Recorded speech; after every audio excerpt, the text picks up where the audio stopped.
Mi nombre es Freddy Hermenegildo, soy médico especialista en medicina de emergencia, laboro en el Hospital de la Fuerza Aérea y en el Hospital Guillermo Cailín de la Fuente. Vamos a hablar en esta ocasión sobre edema agudo de pulmón cardiogénico, ¿no? El edema agudo de pulmón puede ser de dos tipos, ¿no? Cardiogénico y también de tipo neurogénico. El edema agudo de pulmón, en cierto modo, es la vía final común también de algunos cuadros de sepsis severa, shock séptico, que llegan a ser lo que se llama un síndrome de distrés respiratorio adulto, que termina en un edema agudo de pulmón, pero no necesariamente que es un cuadro de tipo cardiogénico.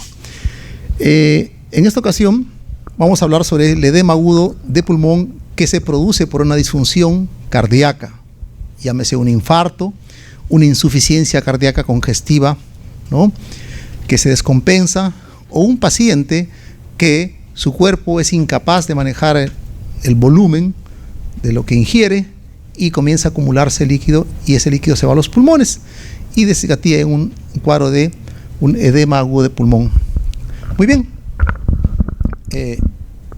¿Cómo estamos pasando, no?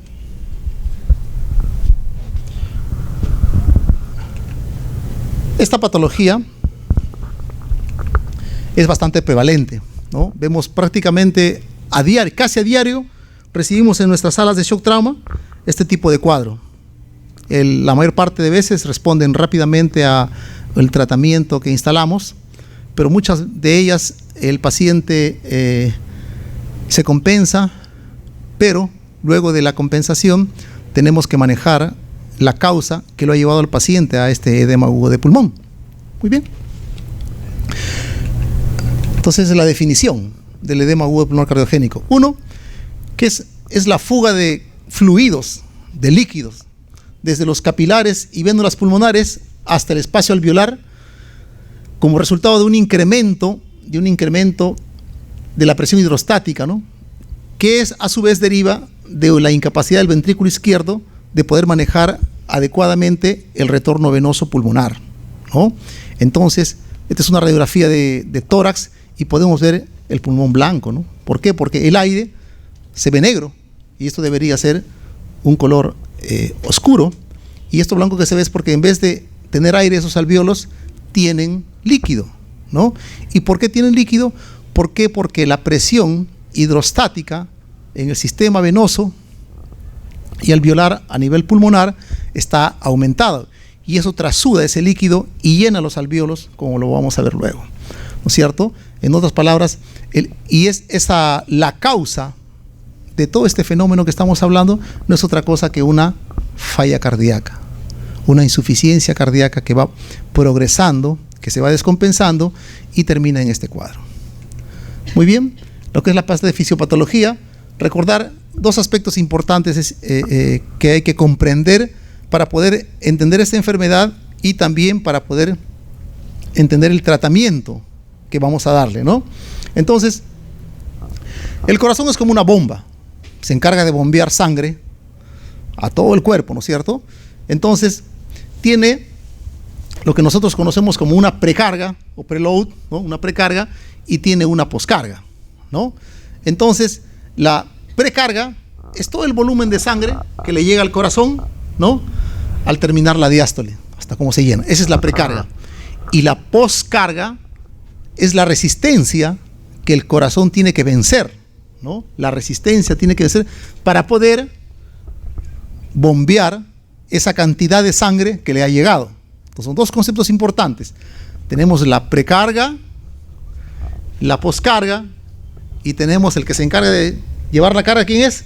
El corazón o bomba cardíaca, ¿no es cierto? Entonces, es muy importante. Por ejemplo, si un paciente tiene, por ejemplo, insuficiencia cardíaca, tiene hipervolemia, tomó mucho líquido y no ha orinado lo suficiente, por ejemplo, un paciente que tiene ya una enfermedad de insuficiencia cardíaca instalada, y le dice el doctor: señor, no consuma mucha sal, no consuma mucho líquido, y el paciente no hace caso. Entonces se sobrecarga líquidos, ¿no? Y tiene obviamente el volumen incrementado. Es un caso, por ejemplo, se incrementa en caso de hipervolemia, en caso de falla cardíaca, ¿no es cierto? Entonces, este paciente tiene una una precarga incrementada. ¿En qué situaciones, por ejemplo, la poscarga está aumentada? Cuando el paciente, por ejemplo, tiene una hipertensión, una crisis hipertensiva. Un paciente que viene con una presión de 220, 230 sobre 120, ¿no? Entonces el corazón va a tener que vencer toda esa resistencia, o sea, esa presión, para que él pueda bombear y eyectar todo ese volumen, esa precarga que ha recibido, para que pueda eyectarla, tiene que vencer esa resistencia. Pero una resistencia muy alta, pues, cuando normalmente deberías vencer una resistencia de una presión arterial sistémica de 120 sobre 80 milímetros de mercurio, y el paciente le viene con 230, así como reciben nuestros pacientes en la emergencia, 230, 220 sobre 110, 130, mucha presión.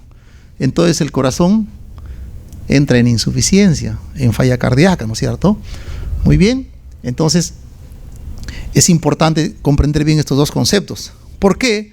Porque los fármacos que vamos a usar justamente actúan, ¿no? Actúan en esos digamos, en esta explicación fisiopatológica, es decir, actúan en la precarga, la poscarga y la función de bomba, ¿no es cierto? Muy bien. Como habíamos visto acá, ¿qué es lo que pasa en el edema pulmonar? Se tiene, la precarga está aumentada, como ven aquí el grosor de esta flecha está aumentada, y la poscarga también está incrementada, pero la capacidad del corazón de poder bombear está disminuida, ¿no es cierto? Típico paciente, pues, sobrecargado de volumen. Le dijeron, señor, no se exceda con el volumen, toma mucho líquido, mucha sal que retiene líquidos, ¿no es cierto? Tiene alta precarga. Y viene el paciente y hace una crisis hipertensiva, una emergencia hipertensiva de 230 sobre 120, y esa emergencia hipertensiva en un cuadro de disnea, fatiga, sibilancia, roncantes, hipoxemia, se llama edema agudo de pulmón, porque eso ha desgatillado para que el paciente se llene de líquido sus pulmones, ¿no? Muy bien, entonces podemos ver acá, el lecho vascular recibe más sangre de lo que el ventrículo derecho puede manejar y se congestiona, ¿no es cierto? Aumenta la presión al final de la diástole, aumenta la presión venosa pulmonar y trasuda líquido del intersticio a los alvéolos, ¿no? De acá del intersticio a los alvéolos.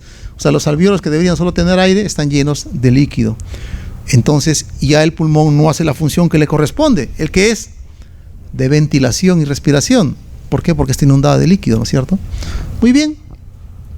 Entonces, el aumento de la presión hidrostática, ese aumento de la presión hidrostática, dentro de esto, ese aumento, produce la trasudación de líquido a través de esta membrana alveolo-capilar y comienza a llenarse de volumen. Inunda la vía respiratoria y se produce una disnea severa con insuficiencia respiratoria, ¿no? O sea, en otras palabras, es como si el paciente se estuviera ahogando. En resumen, ¿no? ¿Cuál es la sintomatología que da? El paciente que viene con créanme que el edema agudo de pulmón es una entidad clínica que usted, el grueso de veces, lo va a diagnosticar con solo verlo. Probablemente lo va a diagnosticar cuando ya ha visto una buena cantidad de casos, lo puede diagnosticar en unos pocos segundos. Usted lo ve y lo reconoce, ¿no? El cuadro típico, no siempre es así, pero buena parte de las veces lo ve usted y lo reconoce. Típico paciente tiene disnea persistente, severa, persistente, o sea, siente que se ahoga, que le falta el aire, ¿no? Está con tos, tiene disconfort torácico también, ¿no? Muchas veces esta falta de aire, esta hipoxemia le desgatilla un cuadro coronario, ¿no? O sea, le causa una angina, ¿no? Y el paciente está bastante diaforético. ¿Por qué? Porque tiene esa ansiedad, ¿no? Esa fatiga desgatilla en el cuerpo una reacción adrenérgica. La misma reacción que tenemos nosotros frente a un estrés, una tensión, es para el organismo la falta de oxígeno, esa hipoxemia a la cual está el paciente sometido por este cuadro del edema agudo de pulmón, desgatilla una respuesta adrenérgica. Entonces, ¿qué cosa hay en el cuerpo? Aumento de catecolaminas endógenas. ¿Y la adrenalina qué produce? Produce diaforesis, vasoconstricción, la gente se ve pálido y sudoroso y suda frío, ¿no es cierto? Esos son los síntomas que uno rápidamente reconoce. ¿no? Está disneico, siente que le falta el aire. El típico paciente, a veces los familiares te cuentan: doctor, sí, mi esposo se ahogaba, sentía, estaba como, abría las ventanas como loquito, con un periódico se echaba aire porque tenía una fatiga muy severa, ¿no es cierto? Entonces también se pone el paciente diaforético, transpira bastante, ¿no? Hay mucha tos y muchas veces puede tener opresión en el pecho, ¿no?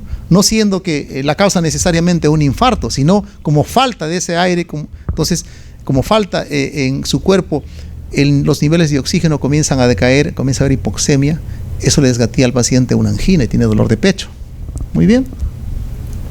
Entonces estamos viendo acá, ¿no es cierto? Entonces el paciente, típico paciente, viene con dificultad respiratoria en el examen clínico, ¿no? Puede estar hipertenso, usualmente hipotenso, pero también puede estar normotenso, ¿no? Cuando el paciente ya con edema agudo de pulmón está hipotenso, eso ya no es un edema agudo de pulmón, ya pasó una fase más avanzada y más complicada de la falla cardíaca, como es el shock cardiogénico, ¿no?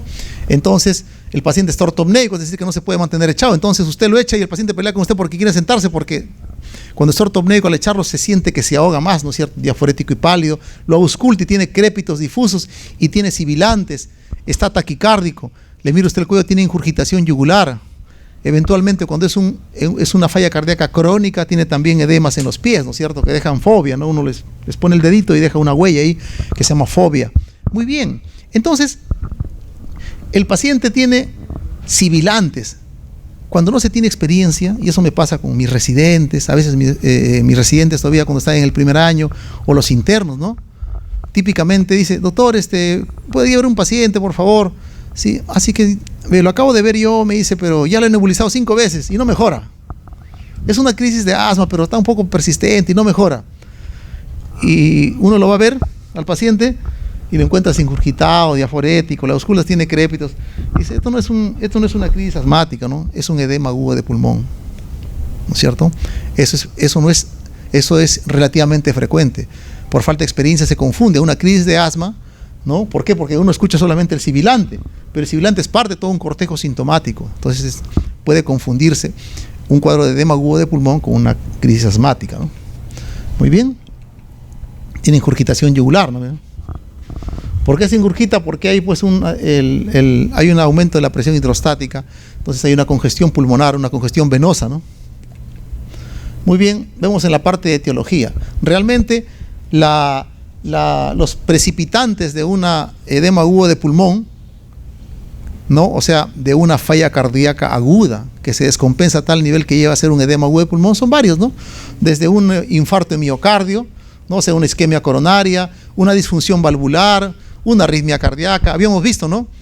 Que una arritmia cardíaca, cuando se asociaba o desgatillaba esa arritmia cardíaca un edema agudo de pulmón, se llamaba arritmia, ¿cómo?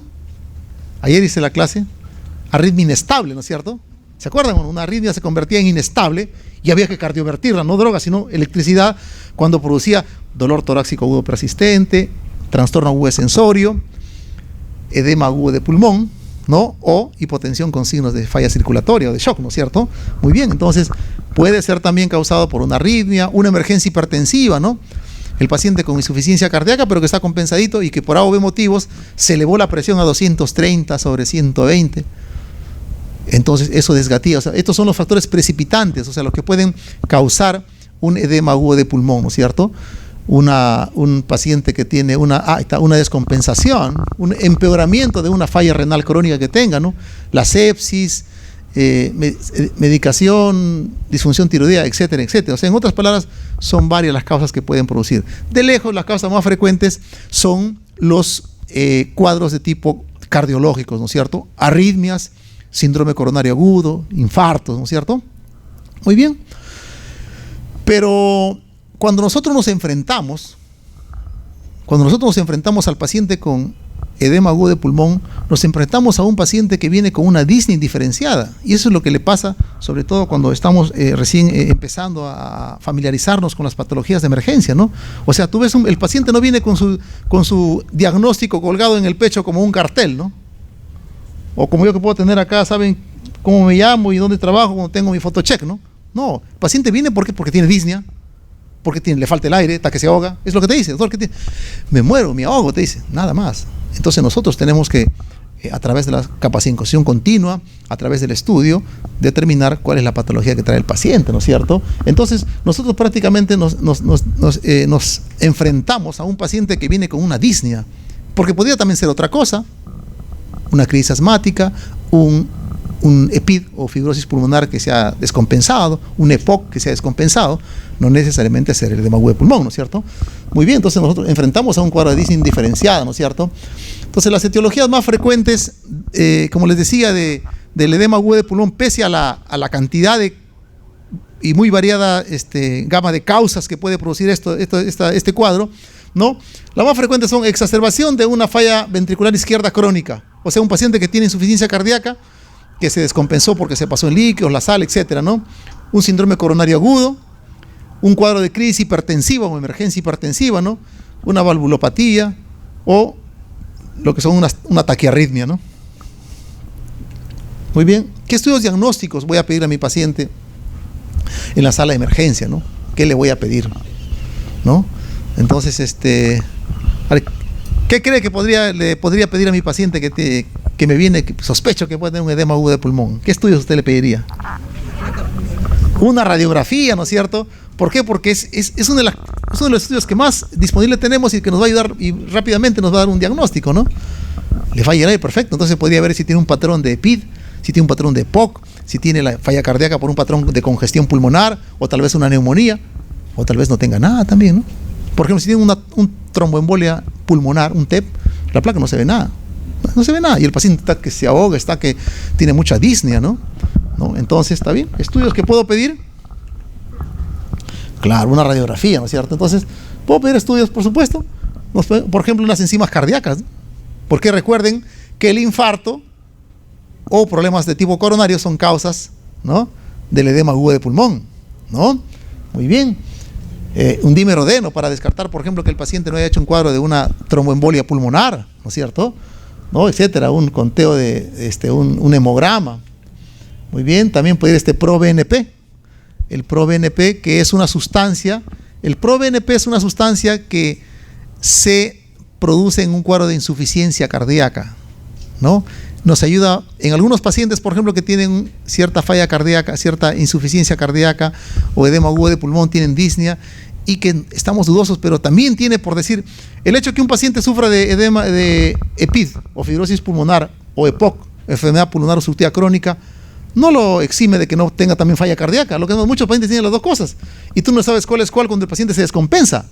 Entonces, esta sustancia tiene una característica, este estudio, ¿no?, este ProBNP, que en la falla cardíaca se eleva bastante, ¿no?, en comparación con otro tipo de condiciones que producen disnea, al igual que la insuficiencia cardíaca, ¿no?, que la falla cardíaca, pero que nos permite diferenciar, ¿no?, un problema de disnea por edema agudo de pulmón o falla cardíaca aguda de otro que no lo es, ¿no es cierto? Muy bien. Un electrocardiograma, importante, ¿no? ¿Qué cosa podemos descartar con electrocardiograma como causas? Un infarto, ¿qué más? Una arritmia cardíaca, obviamente, ¿no es cierto? Exactamente, ¿no? Una arritmia cardíaca y un infarto son las dos principales causas que pueden producirnos una edema aguda de pulmón, y lo vamos a ver con eso, ¿no es cierto? Por ejemplo, acá vemos acá, por ejemplo, vemos acá 5 y 6, un supradesnivel, 1 y L, eso es la cara lateral del corazón, o sea, es un infarto lateral, ¿no es cierto? Pero también tiene en 2, 3 y 4, o sea, B2, B3, B4, se llama anterolateral, o sea, es un infarto anterolateral. La parte anterolateral se refiere que ha cogido una buena porción del músculo cardíaco, la parte anterior, ¿no?, del ventrículo izquierdo, y la parte lateral. Entonces, ha infartado a tal modo de que el paciente le ha desencadenado una falla cardíaca, ¿no es cierto? Muy bien. Este es otro electro, por ejemplo, ¿no? Acá tiene una taquiarritmia. ¿Se acuerdan? Complejo estrecho, irregular. ¿Qué arritmia será? La más frecuente. ¿Se acuerdan? Es una taquicardia de complejo, pero la supraventricular es regular. Esta es irregular, si la pueden ver bien. No sé si me dejo entender, o sea, irregular significa, por ejemplo, que este es más largo que este, no hay una equidistancia entre todos. La taquicardia complejo estrecho o delgado, regular más frecuente es la taquicardia paroxística ventricular. ¿Y la que es irregular cuál es? Sí lo saben, ustedes lo ven todos los días en su emergencia. La famosa fibrilación auricular, ¿no es cierto? Entonces, este paciente tiene una fibrilación auricular, ¿no? Entonces, no tolera esa frecuencia cardíaca que tiene y les va a desencadenar un cuadro de falla cardíaca aguda en grado de edema agudo de pulmón, ¿no es cierto? Entonces, para eso nos sirve el electro, ¿no? Muy bien. Por lo que hay un cuadro coronario agudo, ¿no? Un infarto agudo de miocardio anterolateral y acá hay una taquiarritmia, ¿no? Y si usted no sabe identificarla, por lo menos puede decir al médico, doctor, hay una paciente tiene una arritmia, ¿no? Parece una taquicardia, es una taquiarritmia de complejo estrecho irregular. Y al toque te va a decir, eso debe ser, te ha puesto una farba, ¿no? Una fibrilación auricular con respuesta ventricular alta, ¿no? O una fibrilación auricular a secas, ¿no? Muy bien. O también puede ser que tenga una cardiopatía estructural, ¿no? Por ejemplo, acá ustedes pueden ver acá esta ondas R's muy altas, con heces profundas. Estos tienen una hipertrofia ventricular izquierda, ¿no? Bueno, etcétera, ¿no? Muy bien. La radiografía de tórax que muy bien mencionaron, ¿no? Y vamos a encontrar esto, ¿no es cierto? Son las características típicas de una redistribución, le llaman iliofugal, ¿no es cierto? Comienza como si fueran alas de mariposa, ¿no? Hay derrame pleural, hay líquido que se mete entre las fisuras de los lóbulos pulmonares, ¿no? Entonces, el derrame atrapado entre las fisuras pulmonares, ¿no? También hay unos pacientes que ya tienen insuficiencia cardíaca crónica, el corazón se agranda, obviamente, ¿no es cierto? Entonces tienen una silueta cardíaca aumentada y por lo tanto lo que se llama ese índice cardiotorácico está incrementado, ¿no? Muy bien. Acá podemos ver, este paciente, por ejemplo, ¿qué es esta rayita? Esta es una válvula mecánica, ¿no es cierto? Es un paciente que tiene probablemente una cardiopatía estructural, una valvulopatía y le pusieron una válvula mecánica y está con un edema agudo de pulmón de aquellos, ¿no? Todo congestionado, todo casi blanco ese pulmón, ¿no es cierto? Así nos llegan los pacientes a la emergencia. Muy bien. Y otro elemento de ayuda que en los últimos años nos estamos capacitando y estamos aprendiendo es el uso del ultrasonido, de la ecografía, ¿no es cierto? Y lo que hace 15, 20 años nos decían, no, que la ecografía no sirve para los pulmones, por supuesto que sí. Ahora diagnostican neumonías, derrames pleurales, falla cardíaca aguda, edema agudo de pulmón con ecografía, ¿no es cierto? Entonces los pacientes tienen las famosas que se llama líneas B o en colas de cometa, ¿no? Uno pones el transductor del ecógrafo, acá el pulmón. Cualquier parte del pulmón pones, ves ahí parénquima pulmonar y vas a verlo de esa manera y se va a ver más o menos así, ¿no? Esto es porque esta sombra es de las costillas, o sea, como pones el traductor, las costillas no dejan reflejar las ondas de ultrasonido, tú puedes ver esto acá. Entonces, estas son las famosas líneas B o líneas de cometa. Es una forma que podemos nosotros decir, este paciente tiene congestión pulmonar, tiene edema agudo de pulmón, tiene líquido en el pulmón. ¿Cuánto tiempo demora hacer esto? Más te demoras en enchufar, prender la máquina, porque tú lo pones el transductor, ves a la pantalla y lo reconoces en forma inmediata, ¿no? Es muy sencillo hacer este tipo de estudio. Muy bien, esto ya un poquito ya tiene más entrenamiento, haces una ecocardiografía, ¿no? No una ecocardiografía formal como lo hace un cardiólogo, sino lo que nosotros llamamos una ecovisión. Entonces puedes ver cámaras dilatadas, ¿no? Conforme ya te vayas entrenando y te familiarizando más con el ecógrafo, puedes agudizar mejor tu diagnóstico, ¿no es cierto? Muy bien. Vamos al tratamiento. Muy bien. ¿Cuáles son los objetivos inmediatos del tratamiento en la sala de emergencia de un paciente con edema agudo de pulmón de tipo cardiogénico, ¿no? Primero es aliviarle la disnea, ¿no? Porque es una de las cosas que más agobia al paciente. Lo otro es obviamente mejorar su oxigenación. Luego es reducción de la congestión pulmonar, ¿no? El cuarto punto es restauración de una perfusión apropiada, ¿no? Y por último es manejo de los factores precipitantes, que eso es muy, muy importante, ¿no? Porque el cuadro de edema agudo pulmonar es bien aparatoso, ¿ya? Entonces viene y ya todos conocemos, vamos a manejar con la nitroglicerina, le vamos a colocar la furosemida, el paciente le vamos a poner en ventilación mecánica no invasiva, o si no hay eso, probablemente solo con una máscara de reservorio, y el paciente lo vamos manejando y rápidamente responden. El grueso de pacientes, en media hora ya el paciente está bastante compensado, ¿no? Y muchas veces cuando ya empieza a eliminar líquido, cuando empieza a orinar el paciente, ya se siente mucho más aliviado, y a veces tú lo ves, por decir a la hora el paciente lo ves, es otro, es completamente otro, porque cuando le llegó usted tenía una descarga adrenérgica que lo hacía sudar y hacía vasoconstricción, entonces el paciente estaba pálido, sudoroso, medio encefalopático porque estaba medio hipoxémico, y usted a la hora lo ve conversando, tranquilo. A las 2 horas dice, doctor, ya puede mi resultado, ya se quiere ir a su casa, ¿no? Sí, pues, pero como les decía, ¿qué tal si este paciente, muchas veces estos pacientes compensamos y parece que ahí se acabó el trabajo? Entonces tú sigues ahondando y ya pido un electrocontrol, a ver, ahora mire el electro. Era un infarto.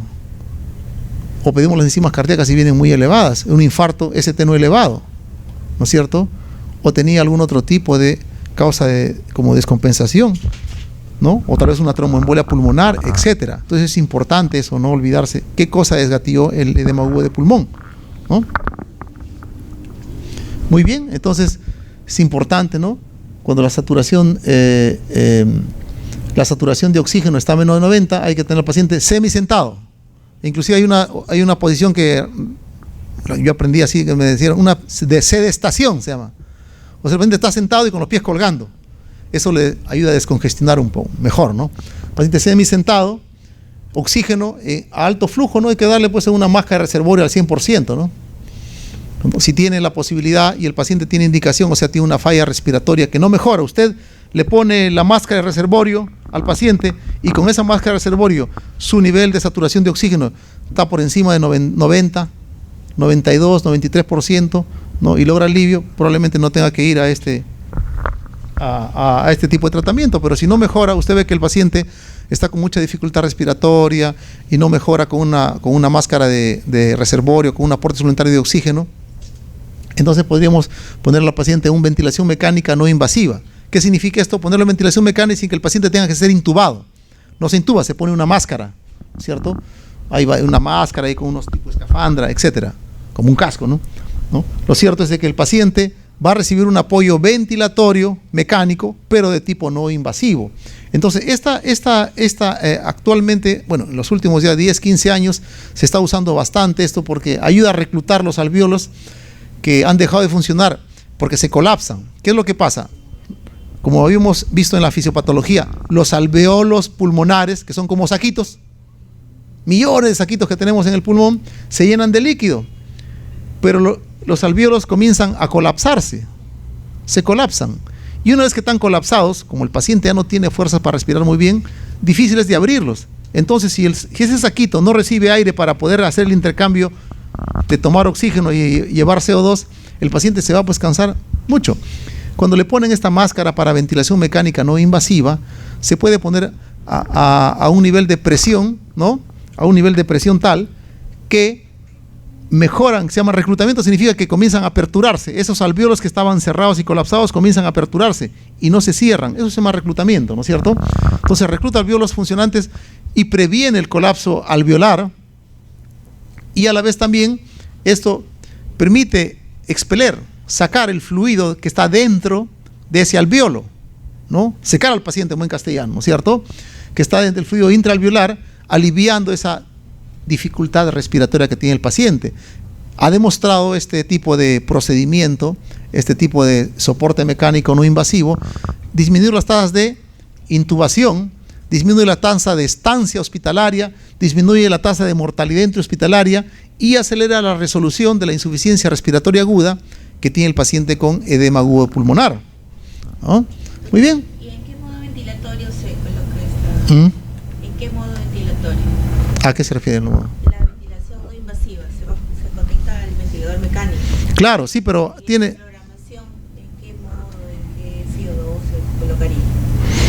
No, le empieza con el frío al 100%, ¿no? ¿Al 100%? Sí, al 100% le empieza, sí. ¿Y el modo ventilatorio asistido? No, tiene otro tipo de modos ventilatorios. O sea, tiene lo que se llama el CPAP y el BiPAP o BiPAP, ¿no es cierto? Son modos diferentes, sí. No, los modos que tiene el ventilador no invasivo es diferente al modo ventilatorio invasivo, ¿no? Yo lo puedo poner en CPAP, que se llama ventilación con presión positiva de la vía aérea, ¿no? O BiPAP. Bien, entonces sigamos. ¿Qué pasa si el paciente, o sea, para que el paciente pueda entrar a ventilación mecánica no invasiva, que sería la mejor opción para él? Porque intubar, ¿qué implica? Que tengamos que sedarlo, analgesiarlo, ¿no? Y muchas veces eso ya después va a ser complicado, porque el paciente lo tenemos intubado, no podemos evaluarlo al paciente si está mejorando su disnea o no, el paciente va a estar sedado, va a aumentar las potenciales complicaciones de este procedimiento de invasivo, como es intubarlo y meterlo a una ventilación mecánica invasiva. Entonces, ¿qué es lo que pasa? Si el paciente, por ejemplo, tiene compromiso de conciencia, o sea, está tal que está muy somnoliento, no colabora, tiene muchas secreciones o está vomitando, va a ser imposible poner esta máscara. O sea, en otras palabras, el paciente tiene que tener condiciones para poder acceder a este tipo de ventilación mecánica no invasiva. Si el paciente tiene compromiso de sensorio, el paciente tiene hipotensión o desarrolla hipotensión en el momento del tratamiento, desarrolla hipotensión, tiene compromiso de conciencia, está vomitando, es incapaz de manejar sus secreciones, vomita mucho o tiene mucha broncorrea, lamentablemente el paciente no es candidato para una ventilación mecánica no invasiva y tiene que ir a una modalidad de tipo invasiva, ¿no es cierto? Tiene que ir a una modalidad entonces al paciente, y eso significa tener que intubar al paciente. Y tener que intubar al paciente significa drogas, sedación, ¿no? Ponerle midazolam, ponerle fentanilo, ponerle succinilcolina, rocuronio, o sea, todo el protocolo de intubación de secuencia rápida, ¿no? El paciente está paralizado, está intubado, incapaz de comunicarse, pero ni modo, si la condición del paciente, o sea, lo que les he dicho inicialmente, si el paciente tiene compromiso de conciencia, no colabora, incapacidad para proteger su vía aérea, broncorrea excesiva, vómitos, o está en shock circulatorio, es decir, tiene hipotensión, o puede tener una hipotensión límite, ¿no? 10.6, 10.50. Si el paciente tiene 10.50, pero está conversando, tiene buen llenado capilar, no está diaforético, bueno, no está tan mal. Pero si el paciente tiene 10.50, pero eso, aparte de eso, compromiso sensorio, tiene diaforesis, tiene mal llenado capilar distal, ¿qué cosa quiere decir esto? Que el paciente pues está en un shock circulatorio, ¿no es cierto? Muy bien, si el paciente hizo paro, ni hablar, ¿no? Tiene que ser intubado e ir a una ventilación mecánica invasiva, ¿no?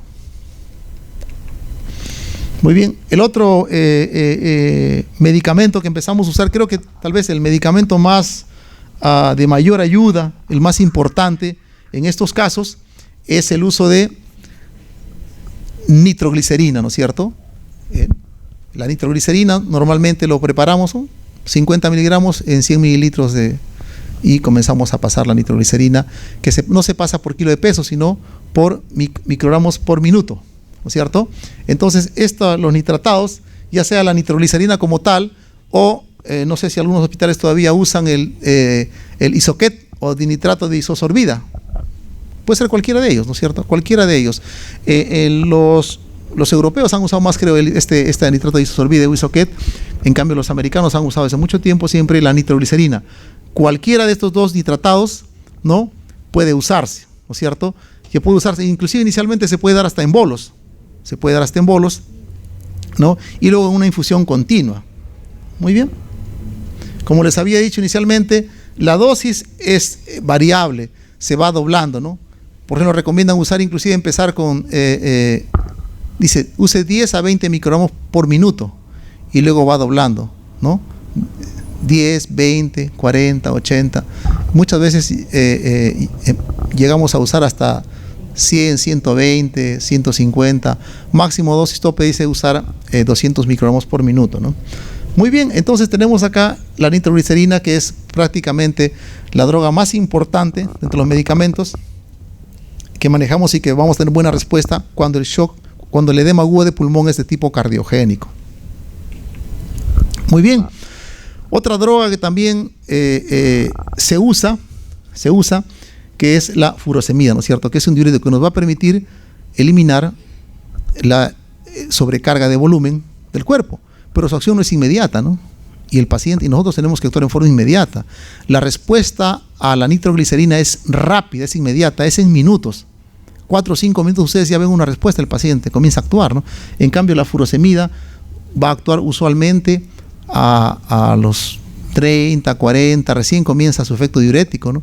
A la hora todavía podemos tener un efecto benéfico de que el paciente comienza a eliminar, de tal manera de que no es la principal droga en el edema agudo de pulmón.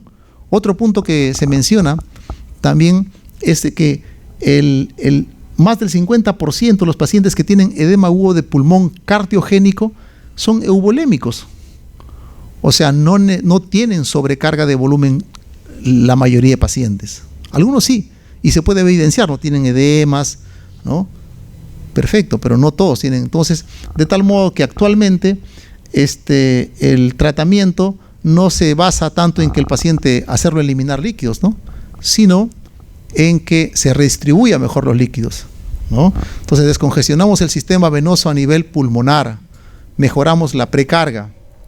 Muy bien, entonces si no hay signos de sobrecarga, no hay que usarlo rutinariamente ni de inicio, ni en altas dosis. Ese es el mensaje, ¿no? Personalmente en mi práctica médica lo seguimos usando, pero no como antes. Cuando he sido residente teníamos algunos asistentes que usaban, ¿no?, dosis altas, ¿no? ¿Cuánto usaban? Usaban 2 miligramos por kilo de peso. ¿Qué significa eso? Por ejemplo, una persona de 60 kilos sería ¿cuánto? 120, o sea, 6 ampollas, ¿no? Y le ponían, ¿no? Ponle 4 ampollas y ponle 2 más. Se ha visto que no es necesario, ¿no? Actualmente la recomendación es usar cantidades mínimas, ¿no? Por ejemplo, en un estándar de una persona estándar de 60, 70 kilos de peso, que es más o menos el promedio, 40 miligramos, o sea, cada ampolla viene de 20 miligramos, ¿no es cierto? Entonces, un par de ampollas, más que suficiente, ¿no es cierto? Muy bien, entonces el otro fármaco que se ha estado usando ha sido la morfina, ¿no? Por muchos años, desde los años 30, 40, 50, se usaba bastante la morfina.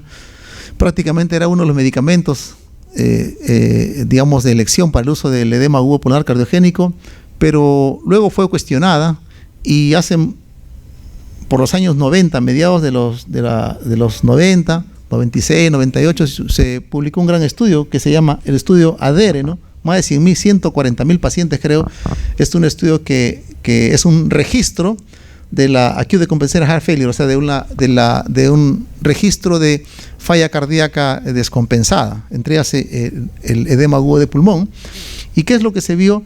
Se vio que el uso de morfina era un factor independiente, digamos, de mortalidad, o sea, incrementaba la mortalidad, incrementaba la tasa de la necesidad de ventilación mecánica invasiva, y como sabemos, pues es un problema, ¿no? O sea, los procedimientos invasivos siempre, en la medida que se pueden evitar, se evitan, ¿no? Cuando hay que hacerlos, sí, no hay que hacerlos, y no dudar de hacerlos en forma inmediata y rápida, ¿no? Muy bien, entonces como si un paciente pues viene con una diarrea terrible, y viene con 80-40, y yo pues voy a querer meterle un catéter central de frente, ¿no? Pues si es paciente por vía periférica le puedo pasar un par de litros y probablemente al rato va a estar ya con 120-80, ¿no? Pero si yo veo que viene con un paciente con una historia que me hace pensar en un shock séptico y rápidamente le infundo un litro y no mejora, no, tampoco voy a ponerme a dudar ahí en pensar en que llegue 3, 4, 5, 6 horas más para ponerle un catéter central o su vasopresor, ¿no es cierto? O sea, por eso le digo, cuando hay que hacer un procedimiento invasivo, ¿no?, en la medida de lo posible evitarlo cuando hay otras vías de poder mejorar a ese paciente. Cuando no, hay que hacerlo. Entonces, ¿qué es lo que pasa con los pacientes que usaban morfina? Que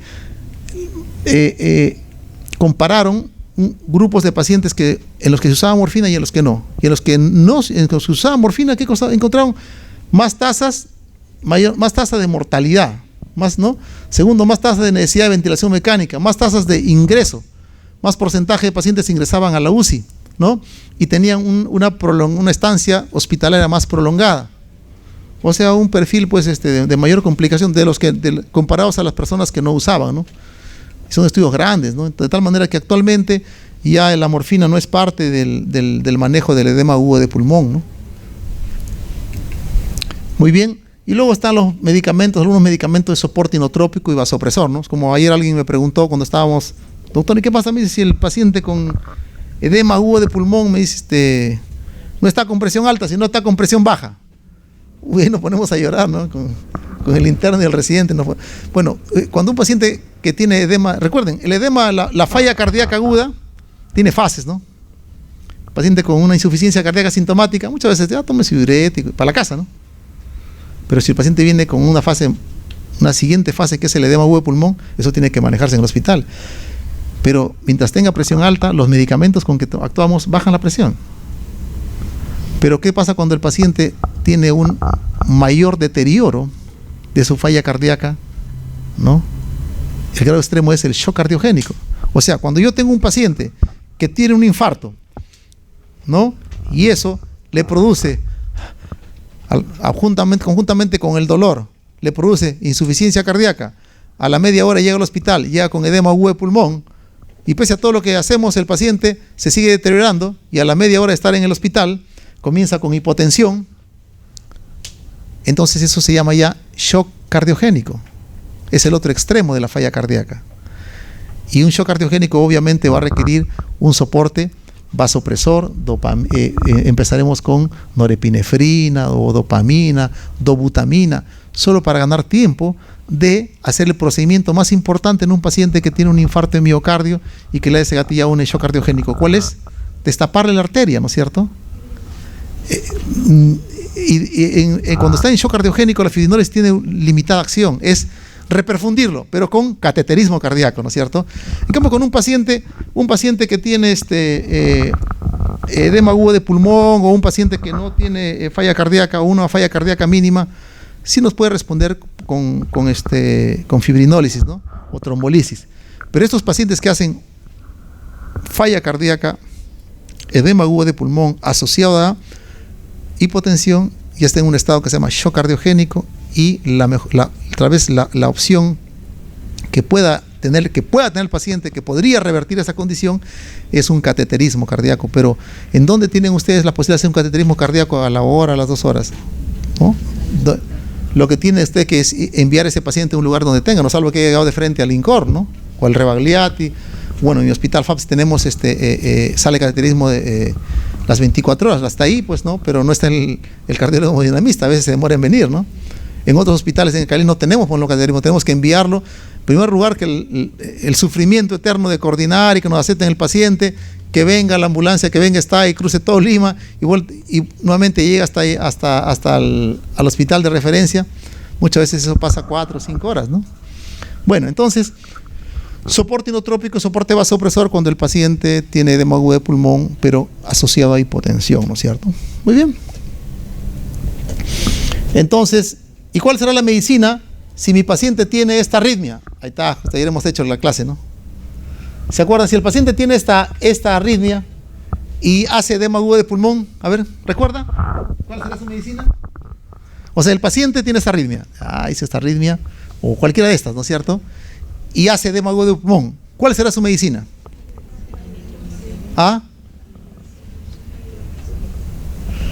Paciente tiene edema agudo de pulmón más taquiarritmia. ¿Cómo se llama esa taquiarritmia? Taquiarritmia, ¿estable o inestable? ¿Cómo? Inestable, ¿no es cierto? Y si la taquiarritmia es inestable, ¿cuál es su medicina? Perfecto, ¿no? Muy bien, muy bien. Claro, pues, dale corriente, ¿no? ¿No es cierto? O sea, hacerle chicharrón, ¿no? Muy bien, muy bien. Es la cardioversión eléctrica, por supuesto, ¿no es cierto? Muy bien. ¿Y qué pasa, por ejemplo, si yo tengo este paciente? ¿No? Este paciente viene y le toma un electro, ¿no? Usted dice, tiene un supra acá, grandazo, en 2, en 3, y tiene acá, ¿dónde más? En ABF. Y como sabemos, 2, 3 y ABF son las derivadas que nos hablan de la porción inferior o la cara diafragmática del corazón, ¿no es cierto? ¿Estamos? ¿No?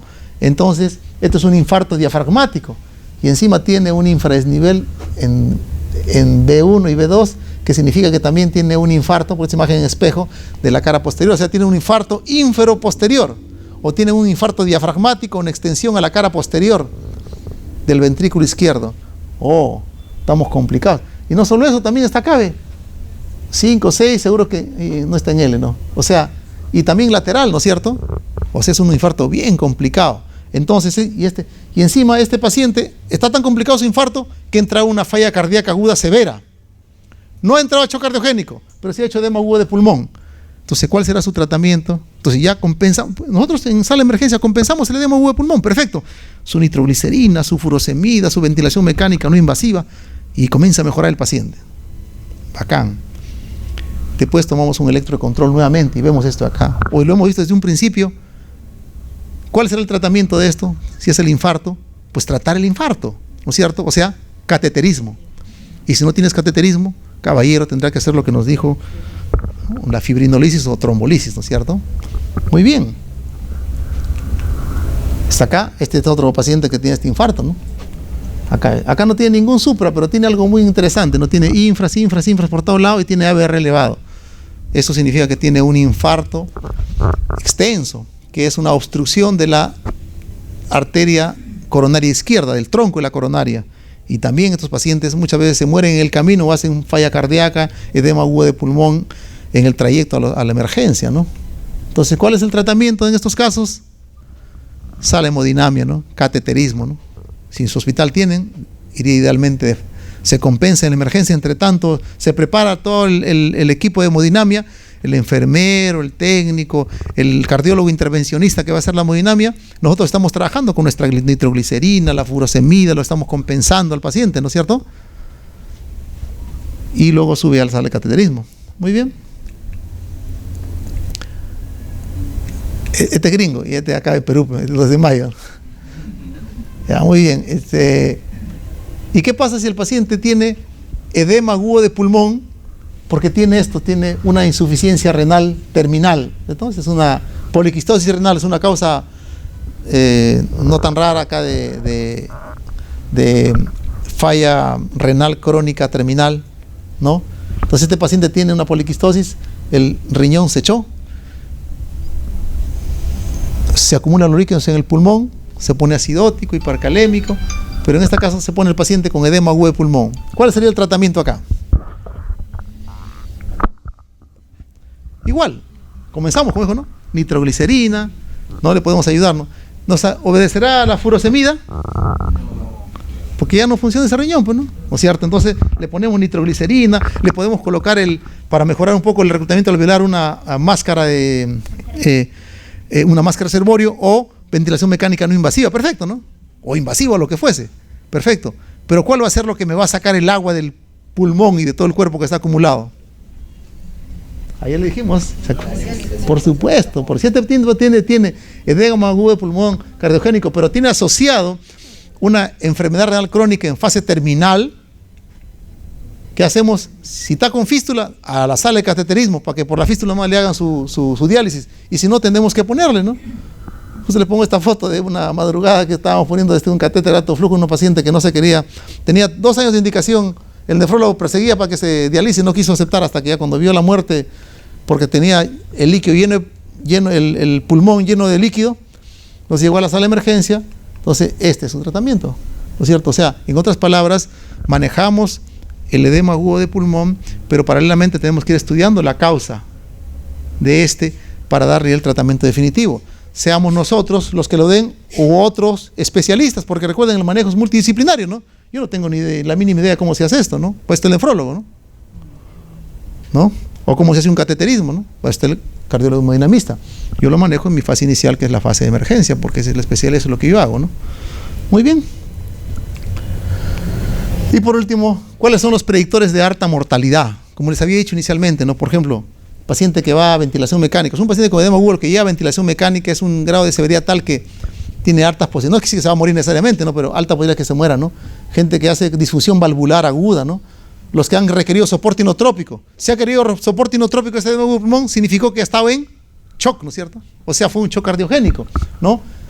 Cuando comienzan a elevar muchas troponinas, marcadores cardíacos, ¿no? Si tiene asociado un infarto o tiene falla renal o es un paciente de edad avanzada, son indicadores en la cual la partida de póker la va a ganar acá la parca, ¿no? Don Sata. Muy bien. Muy bien, entonces creo que acá termina esto.